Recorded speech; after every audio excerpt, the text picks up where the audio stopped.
Hello and welcome to Revive Your Life podcast. This is Bianca Grace, and I'd like to introduce my guest today, Doni Belau, who founded the Girls Guide to the World in 2009, a women-only tour company offering over 60 tours across 40 countries a year.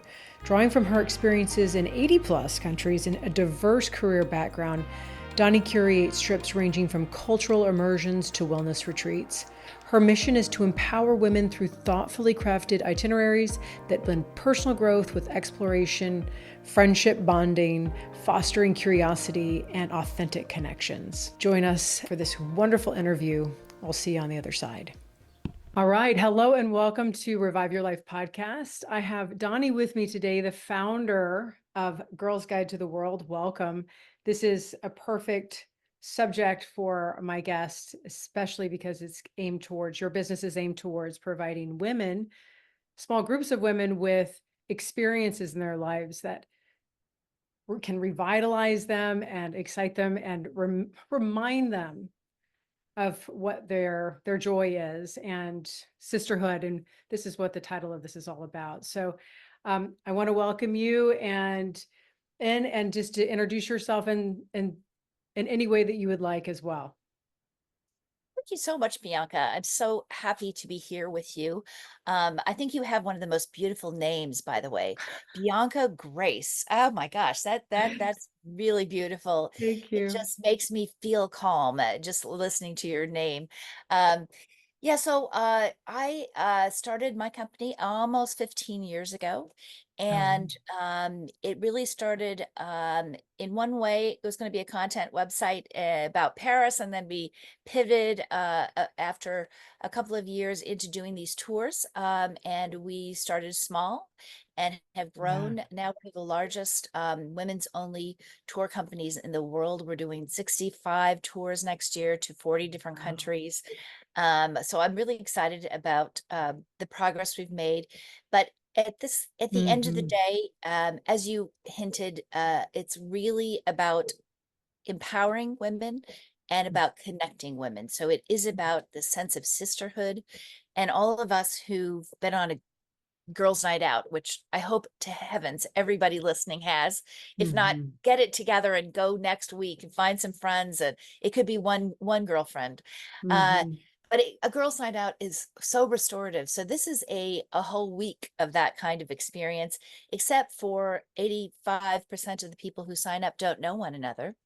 And that Mm-hmm. can be a little bit, oh my gosh, am I going to? And the common fear is this. I think I hearken it back to like that fourth grade trauma that you had in the lunchroom. Were you at the uncool table? Where, what did you have no one to sit next to? I mean, even the most popular kid has had one day where it felt like that, whether they were at a new camp, new school, whatever. And it's funny how so many ladies who have never done the solo trip kind of thing and going solo anywhere will ask me, how do I know if I'm going to like them and they're going to like me? And we really do train our trip leaders. Mm-hmm. And actually, we just had a wonderful leadership training with a fabulous executive leadership coach. But to create a safe space, and this Mm-hmm. is really the meaning behind the whole thing I'm trying to do with Girls Guide, is to create a community and a safe place for women to be able to travel solo, stop waiting for a partner or a friend or whatever to become available and get out there and see the world. And we have all kinds of ways that we do create this ability for everybody to bond, and that happens from the first night. And it means like you can't sit next to your friend if you happen to go with a friend, except for on the first night. You really are there to meet everybody. Again, most people come solo, so Mm-hmm. it's just kind of a great feeling to know that in one week you can connect to all these people that you've never met before, and they become sisters for life, and people stay in touch. Mm-hmm. It's a beautiful thing to watch. Right. And, I mean, I have five different things I want to say about all of that. Like, but I really, to really pick up where you were, that's a remembering, I mean, especially in my work too, that what women become, you know, into relationships, motherhood, careers, the extended family, and we move further and further away from this and it like this time in our lives where we used to be with our girlfriends, we used to be with our Yeah. friends, going and doing things, our freedom to have this like vitality in life again. I feel like it is, like you said, very restorative, and it's restorative of the memory that we Mm. have, like of our playfulness and our ability to like let it go and be present. And then so many women share that if we're going to bond almost immediately just from this fact is that we've all been in this kind of most likely in the trenches for some time for whatever reason, and this is a breath of fresh air. And at that point, I think when you're not in that space of giving yourself enough time each year, or taking care of yourself and your needs emotionally, or having friendships and going out and doing this more regularly, yeah, we do come from a place of like, what is that like now? That is an uncertain territory. But I mean, I've done it before in running retreats with women. It is this spontaneous bonding where, again, it's so delightful to see people say, these are strangers, but they are the kindest. I'm like, are you sure they're strangers anymore? They're kindest, most open-hearted people, and we've had such a good time. And that is, but that's facilitated both, like you said, it's so important to have a leader that, or, a guide that is trained to be able to create that space and that containment for them to do it. But then they jump in. And like people just forgot they knew how to swim, but you never forget, or ride the bike, right? Yeah. So, I love that. I love that you said it is kind of reactivating that muscle memory, because mhm. it's true when we were, and I think it's about middle school age when I saw with my kids, and I know it's true. It becomes your primary focus. You're learning now from your peers more than you are your parents at that, and they become the most important thing, your peers. And that it's why also it can be a tough time for people too. But it's and then, yes, then later on you got to get to work, and you have great friends hopefully in high school and college or whatever you did after high school. And then yeah, you have less and less time when you've got this career going, and maybe you have kids and a partner with demands, on force on your time. And we do find, and it's true of most women who travel solo, something like 85% of people who are traveling solo are women. Okay. And also that most of them are over 45. So we do have younger people. We love a mix of different ages, backgrounds, cultures, everything. That is, I find, the most rewarding and enriching for everybody. But it makes sense. You have a little more time, you have a little more money when you get older. Yeah. So, and it's a time, as you said, to reinvigorate that muscle of friendship. And I think for women, it's our lifeblood. Like, that connection Mhm. is so important. It can get you through difficult times. We do have a lot of widows who come on our trips, and Mm. love to see I remember the very first time that happened, and I was worried that she just lost her husband 6 weeks before. Was that going to kind of bring Mm. down the energy or the joy? Absolutely the opposite. And I find this now all the time with somebody who's had a big loss, whether it's that, or maybe a Mm. health scare in their own life, or a divorce, or any big thing. Maybe they're just now retired, they're just an empty nester all of a sudden, and they're trying to Yes. cope with Oh. this new reality, right? It's a big deal. Hmm. But particularly people who've had significant loss, they're noticing how short life is, how precious our time is, and therefore they almost enjoy the trip more than everyone else. And then everybody kind of gets sparked by that Hmm. realization. Mm. And also people share like their pains and things that they've gotten through and that they're going through, and then everybody's supportive. I mean, it's really well, our motto is uh meet as strangers and leave as friends. And that's the whole idea. Yeah, meet as strangers, leave as friends. And this friendship, I mean, are so important during this time. I want to say about, being a therapist, understanding loss. even being a yoga teacher and understanding loss and my own self personally. But that is like a place where people can really, I read your article too, which was really very succinct and saying, you know, loss is seen like we have these tragic losses and it's difficult socially, for a time, like how is anybody going to empathize with me, or I'm the one who had the divorce, or I'm the one who doesn't have the kids anymore at that, and everybody and seeing what everybody else has. So there can be something very isolating when Right. we have loss like that instead of going, okay, yes, this is part of life, they stay Mhm. in that grief cycle and guilt, and somehow like this is really, and that is not how to heal. That is not Right. where we heal from this. It's not in isolation. It's in togetherness. It's in the next life experience. It's in the adventure, doing something new, Yeah. right? And that woman was brave to, like say, hey, this is what I'm going to do. But that's what women are. I Yeah. think that if we really acknowledge our power and see that we are quite resilient, that loss is something that perpetuates growth.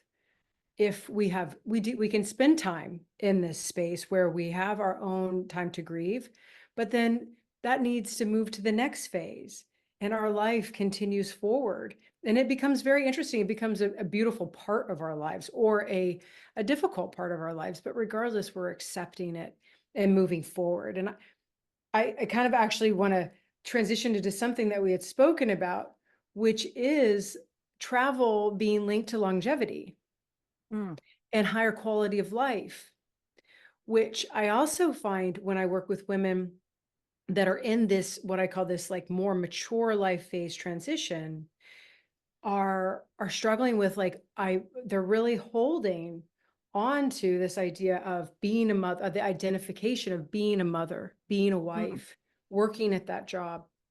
And so retirement, all of these identifications need to start kind of loosening up. And I find that again, I just want to link it to more positive, regard that travel, new experiences absolutely are what are absolutely necessary for you to start taking, like, deconstructing some of these identifications again, because they're not, Yeah. you're not, it's not that you're not going to be the wife or the mother or the person that had that career, but there's something more.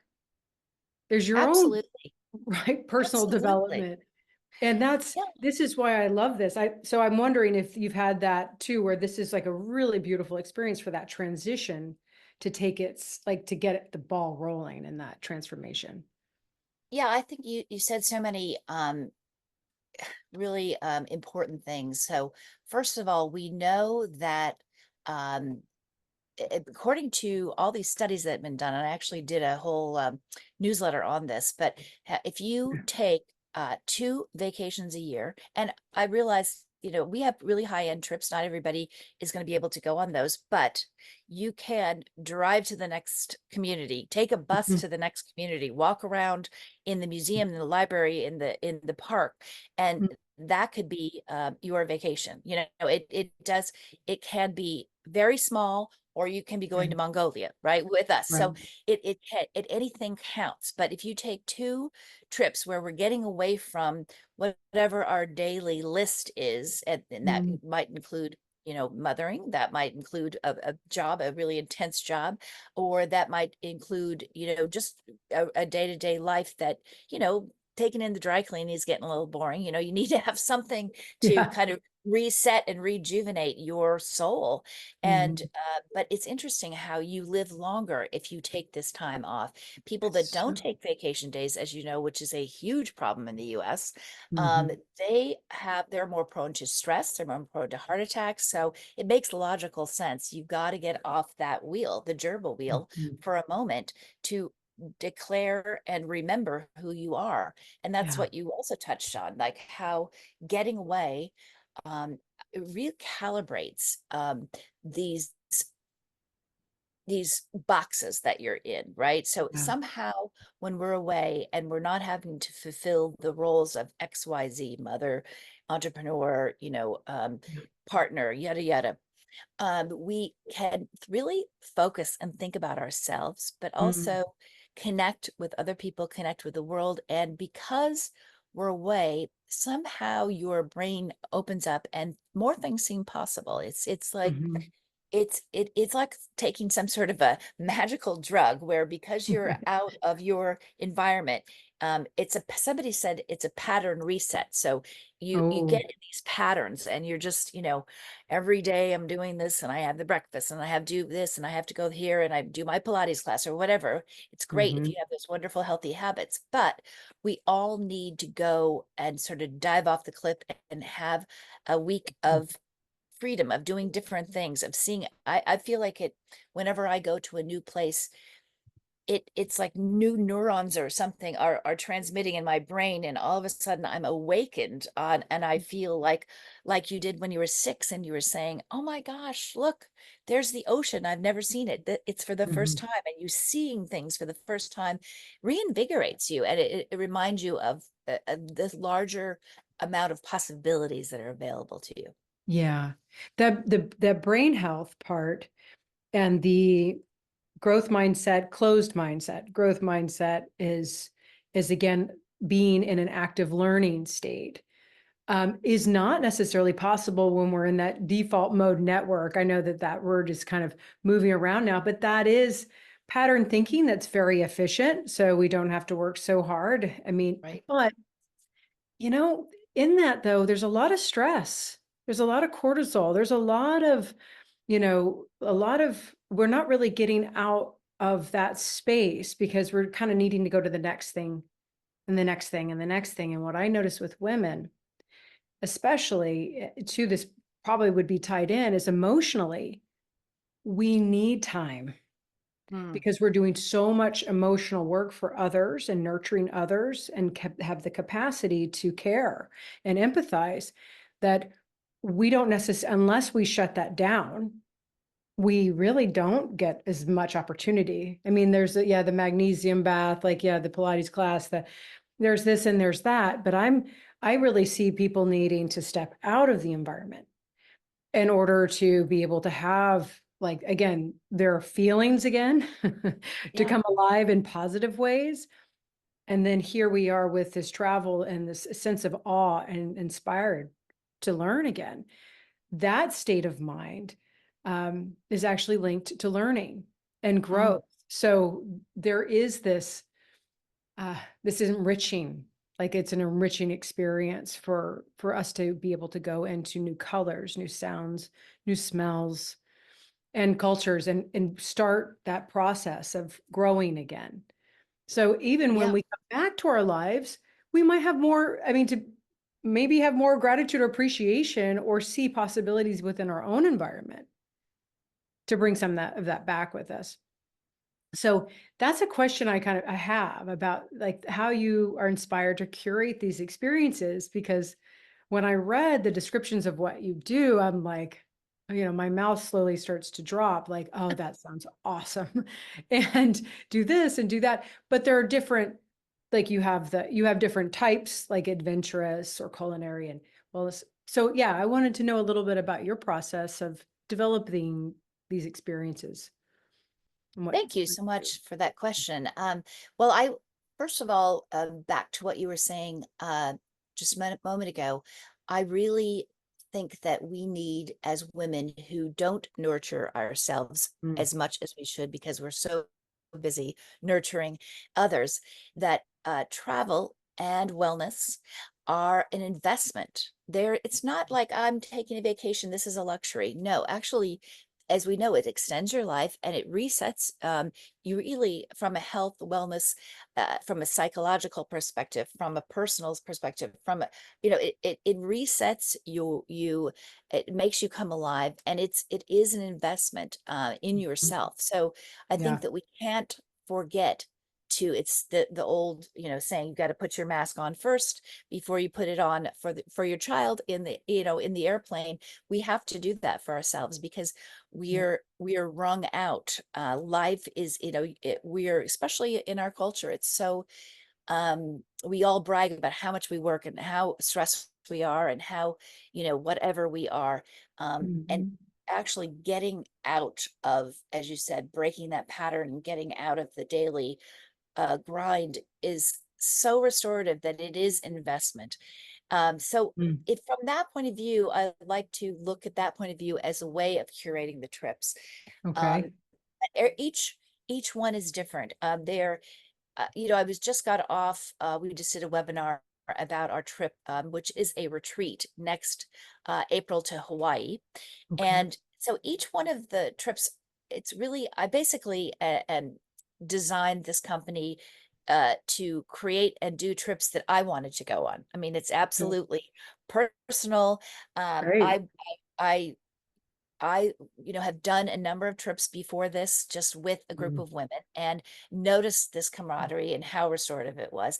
So take, for example, the Hawaii trip. I was in Hawaii a couple of years ago with my husband, and it's hard to access the actual real culture of Hawaii because it's a very much of a tourist destination, right? So you're going to go to the beach, you're going to watch the surfers, you're going to be welcomed by a couple things, but in general, it was hard to access. So Mm. I found Mm. a couple who does sound healing.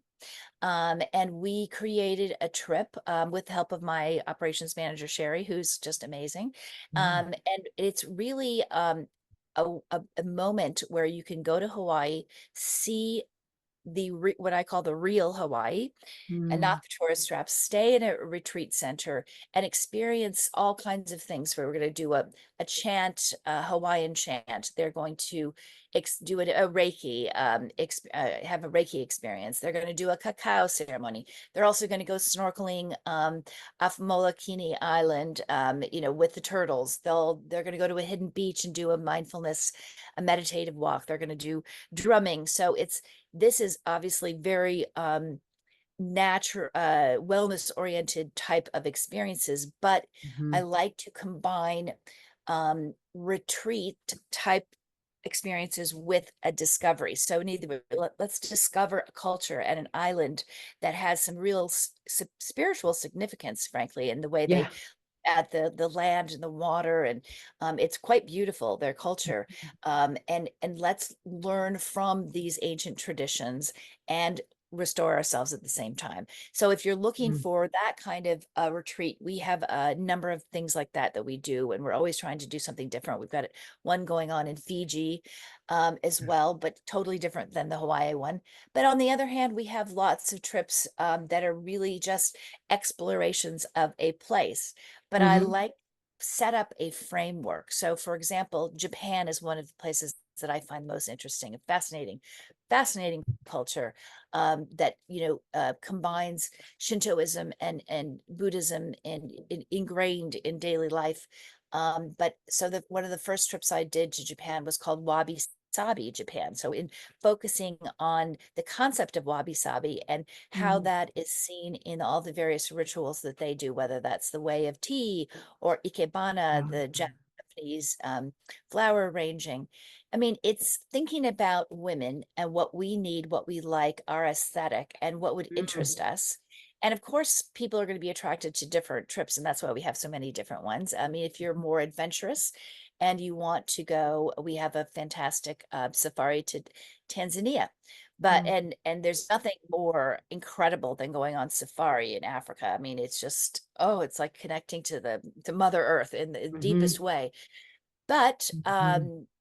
the other thing we like to do rather than just going on safari, like, there's many people who do that and nothing Sure. special, but I mean, it is special, but I'm saying what is different. So what's different about how we do it is that we will go out of our way to connect with women in these Mhm. places. So what is life like for women in Tanzania? What is life like for women in Japan? We're actually doing a whole trip to Finland next year that's folk because they get voted the happiest place on earth, in the happiest country on earth for the last 7 years. So I thought, Wow. something to learn from these women, right?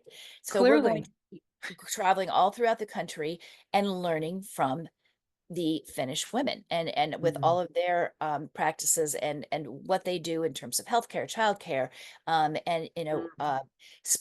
their spas, their saunas. Mm. So I try and have a framework. What I don't want to do is say, let's go to Finland and check off the 10 places that everybody else goes. Yeah. That's not interesting. I mean, you could do that on your own, right?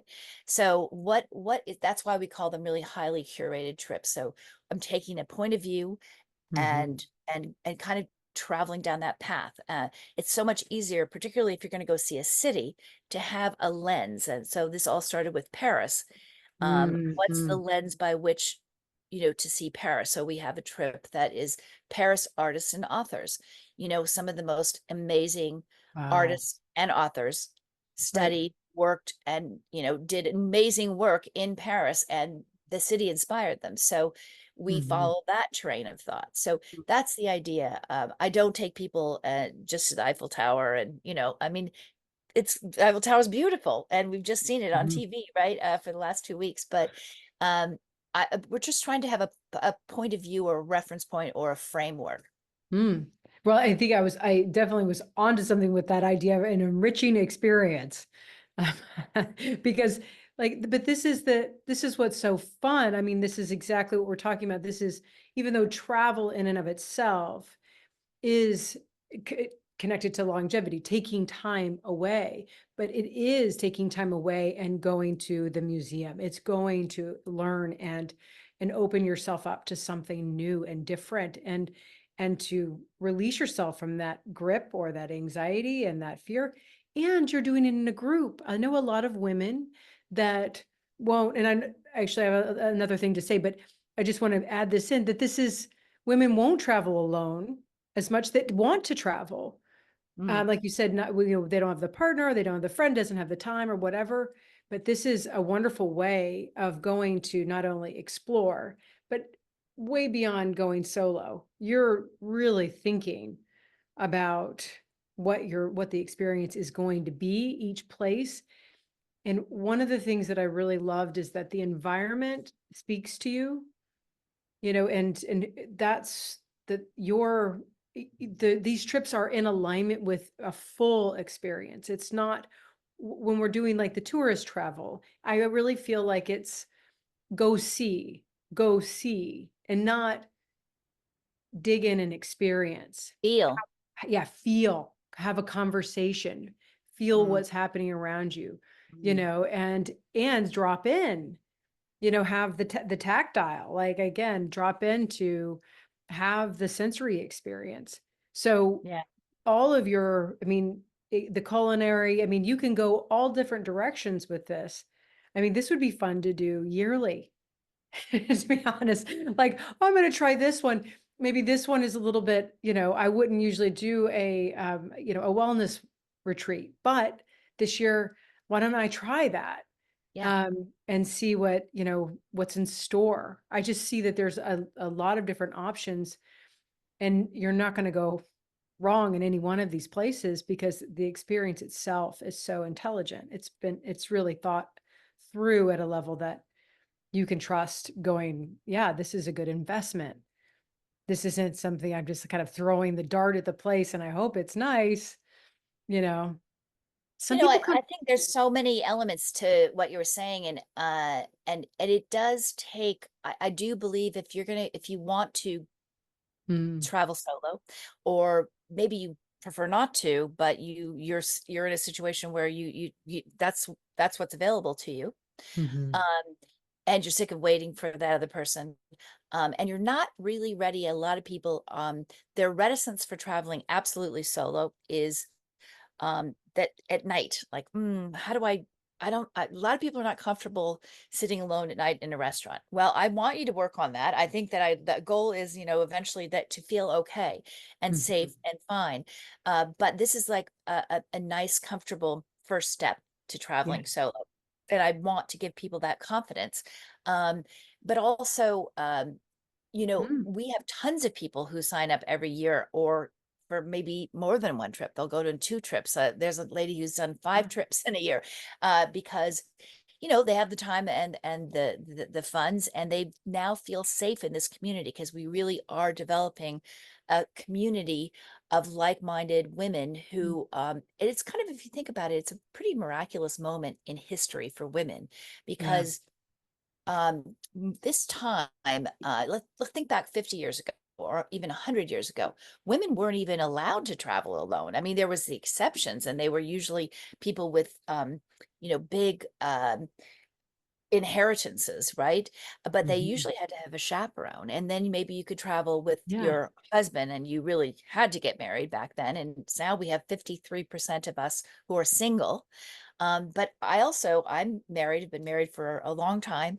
And it's also really nice to get away, even if you have the world's best partner, which I feel like I do, but to have that time so you can remember who I am and come back also rejuvenated and restored, and something to talk about that is not the day to day, and something exciting to share, and he or she will have that experience as well, without you. So I think that Right. it's helpful for everybody, whatever situation they're in.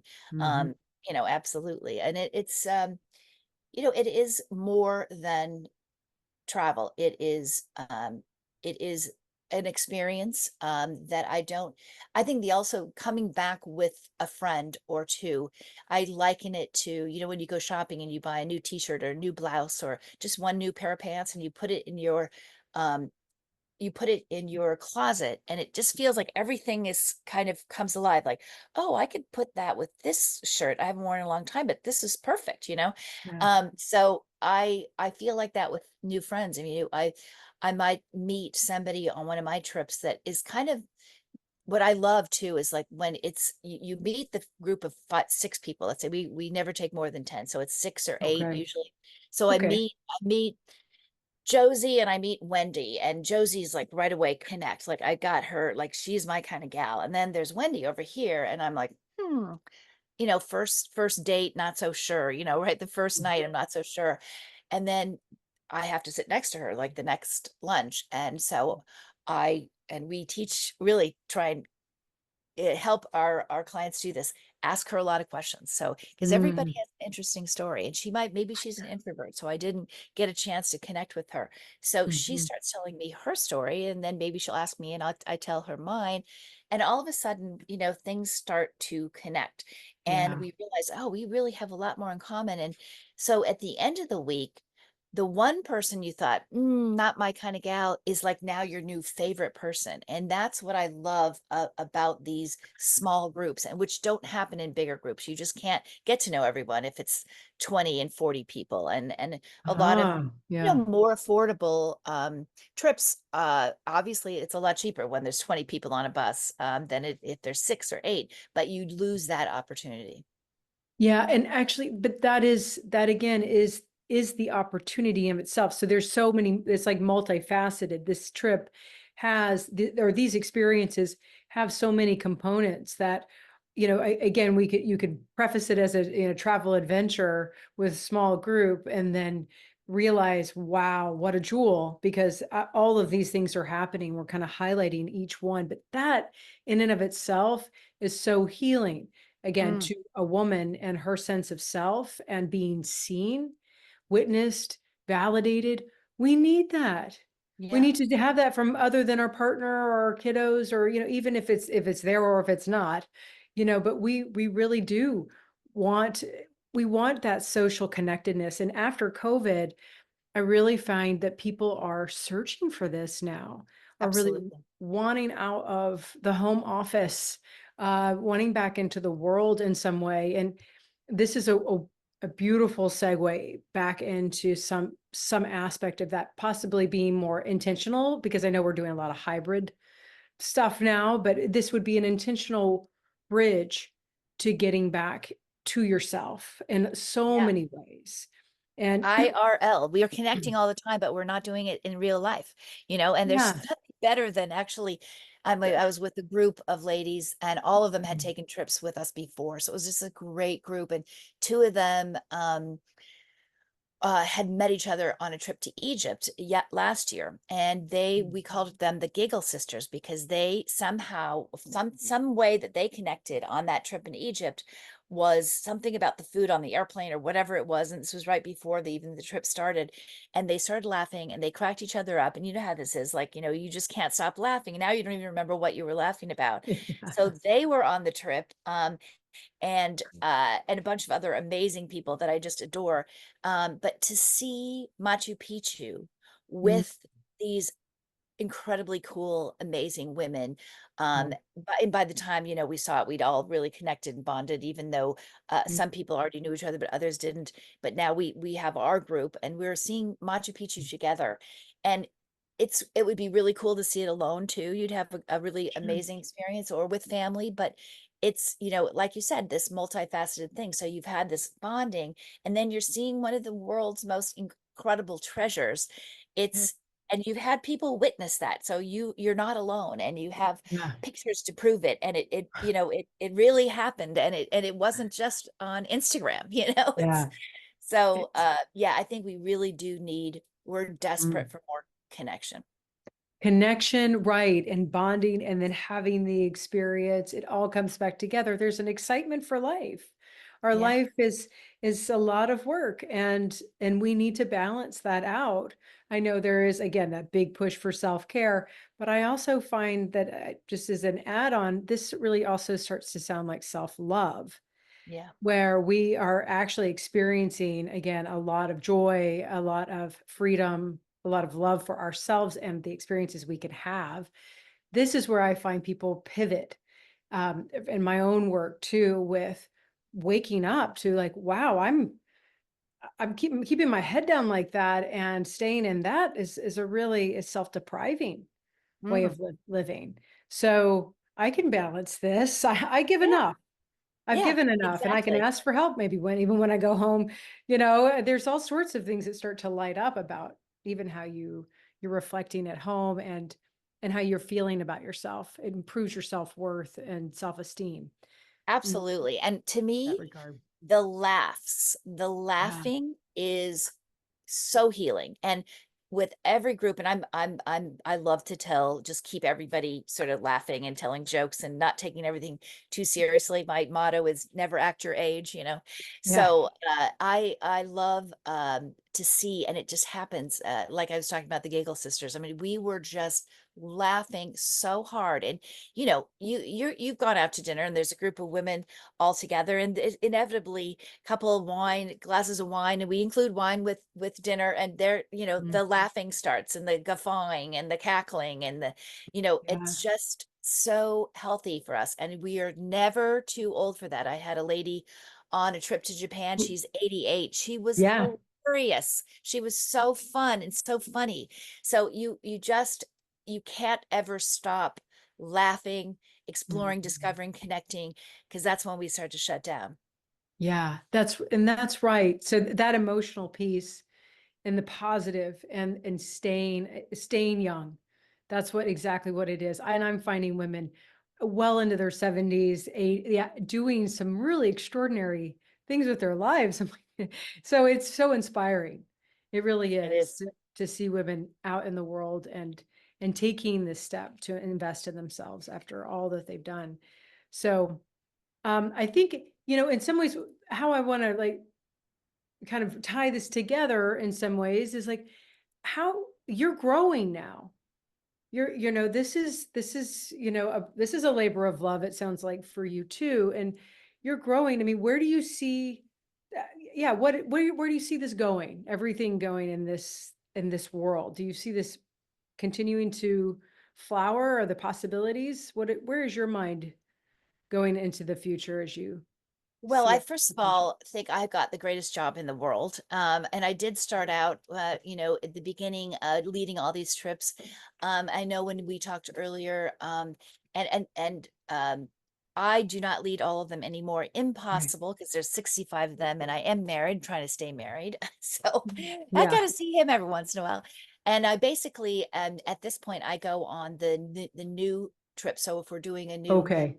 the new one to Finland, so You're gonna we're going go. to do a trip to Cuba next year, so I'll go on that.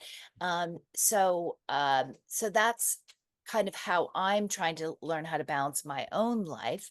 So I've got about Uh-huh. 20 other amazing tour leaders. They tend to Uh, be older women. So I like to have women who are really in it because they love to travel and they love to connect with other women. So that Right. basically having the same um Mhm. passions as I do.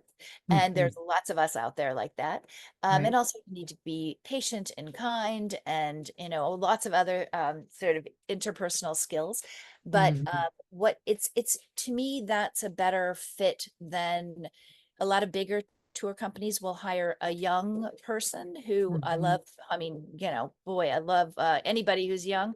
But if you haven't been around, if you haven't seen much of the world, and if you just it's just hard for you to kind of lead a conversation at the table in the beginning, and Right. connect with all these women, because most of them are older and they've had kind of big lives and interesting lives. So it is harder if Absolutely. you're 25 trying to do that. It's just a little intimidating. So I don't think it's really fair to that person or to the group to not hire really experienced leaders who Mhm. are doing it for the right reasons, rather than just, seeing the world making money on, whatever.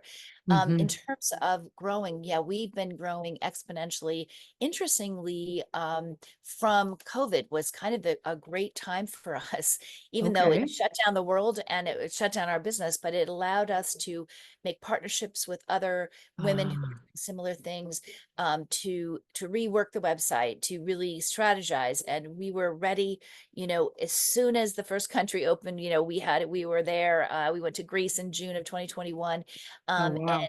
yeah, we have just been growing so much ever since. And it's really heartening. We're one of the few, most of the women only tour companies, which I think there's amazing other companies out there, but they tend Yeah. to be adventure related, like canyoning and biking and hiking, which Sure. is super cool. But there's a lot of women that don't want to hike or can't hike, and Mhm.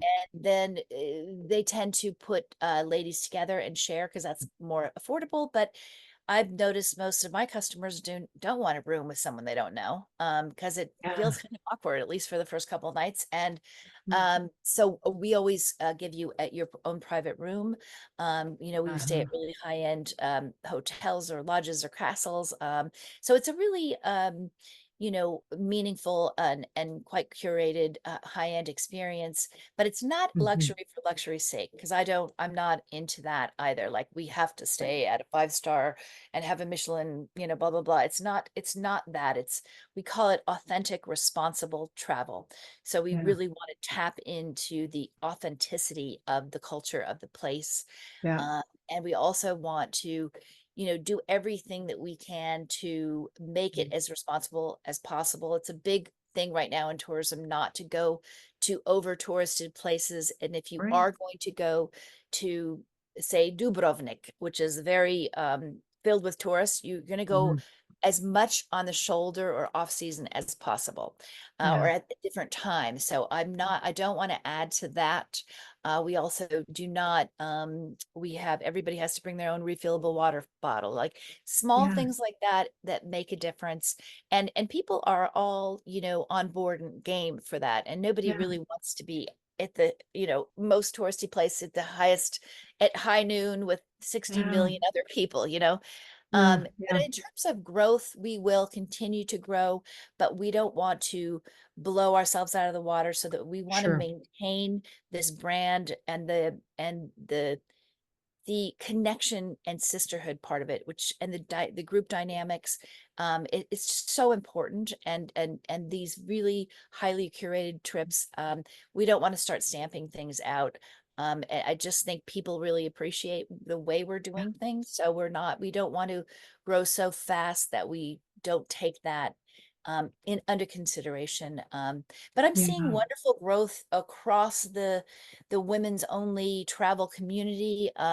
More women now are traveling than ever before. More Mm. women make travel decisions. By far, like 85% of all leisure travel decisions are made by women. So Yeah. I think this area of travel is only going to grow as we women are Mhm. becoming more powerful, have more money, more control of our own lives. So it's exciting. It's exciting Yeah. to be part of this. When I started 15 years ago, it was really, I mean, I'd talk to travel agents and they'd say, Mhm. "Oh, what an interesting idea. Never thought of that." It's like, Really? So It's in the last 3 years, excuse me, or 4 years, it's just blown up this whole world right. of women solo travel. Yeah, well, it takes your growth and your ability to put yourself out there and see this possibility and innovate and have an imagination around this is what each of is also something that women have and want and identify with. And it's like, wow, this is a great opportunity to now be able to experience something that, this is an opportunity of itself. Like, I get to travel and so there is something really beautiful about how your business has expanded with your own growth and how women are so attracted to that, because they do. I mean, that's being a leader in any sort of, this is not self-help per se, but in some ways it is a place where women can gravitate to in order to have a healing experience, in order to have a growth experience, and one that is right up a woman's alley. I mean, again,